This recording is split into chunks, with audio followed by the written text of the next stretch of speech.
بسم اللہ الرحمن الرحیم۔ آج میں آپ کو ایک بہت سچا اور درد بھرا واقعہ سناؤں گی۔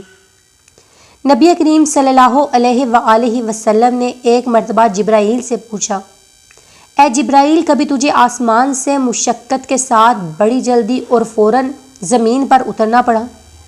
جبرائیل نے جواب دیا، ہاں یا رسول اللہ، 4 مرتبہ ایسا ہوا کہ مجھے فی الفور بڑی جلدی کے ساتھ زمین پر اترنا پڑا۔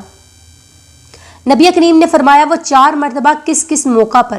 جبرائیل نے عرض کیا، ایک تو جب حضرت ابراہیم کو آگ میں ڈالا گیا تو میں اس وقت عرش الہی کے نیچے تھا، مجھے حکم الہی ہوا کہ جبرائیل حلیل کے آگ میں پہنچنے سے پہلے فوراً میرے حلیل کے پاس پہنچو۔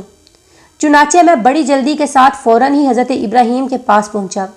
دوسری بار جب حضرت اسماعیل کی گردن اطہر پر چھری رکھ دی گئی تو مجھے حکم ہوا کہ چھری کے چلنے سے پہلے ہی زمین پر پہنچو اور چھری کو الٹا دو۔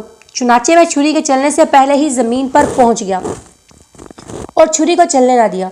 تیسری مرتبہ جب حضرت یوسف علیہ السلام کو بھائیوں نے کنویں میں گرایا تو مجھے حکم ہوا کہ میں یوسف کے کنویں کی تہ تک پہنچنے سے پہلے زمین پر پہنچوں اور کنویں سے ایک پتھر نکال کر حضرت یوسف کو اس پتھر پر بٹھا دوں۔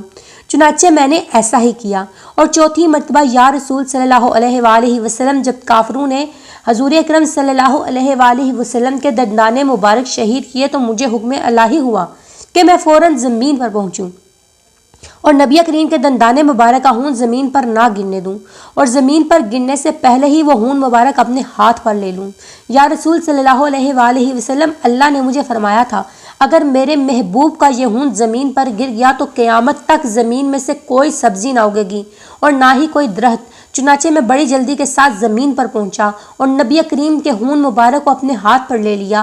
آپ نبی کریم صلی اللہ علیہ وآلہ وسلم کا ارشاد پاک ہے کہ اور تمہارے رب نے فرمایا، مجھے پکارو میں تمہاری دعا قبول کروں گا۔ نبی کریم صلی اللہ علیہ وآلہ وسلم نے بھی دعاؤں کی اہمیت اور ان کے فوائد کا ذکر فرماتے ہوئے اپنی امت کو دعائیں مانگنے کی ترغیب دلائی اور فرمایا کہ اللہ پاک کی بارگاہ میں دعا سے بڑھ کر عزت والی کوئی چیز نہیں ہے، اور دعاؤں کی اہمیت کا اظہار کرتے ہوئے فرمایا کہ آپ دعاؤں عبادات کا مغز ہے۔ ایک اور جگہ فرمایا کہ جو اللہ پاک سے دعا نہیں مانگتا اللہ اس سے ناراض ہوتا ہے۔ حضرت درارہ رضی اللہ تعالیٰ عنہ سے روایت ہے کہ جو بندہ یہ دعا 7 مرتبہ پڑھے اللہ پاک اس کے غم اور پریشانی کو دور کر دے گا۔ یہ دعا ہے، حسبی اللہ لا الہ الا اللہ ہوا علیہ توکلت وہو رب العرش العظیم، میرے لیے اللہ ہی کافی ہے اور اس کے سوا کوئی معبود نہیں ہے، میں نے اسی پر بھروسہ قائم کر لیا اور وہ باری عرش کا مالک ہے۔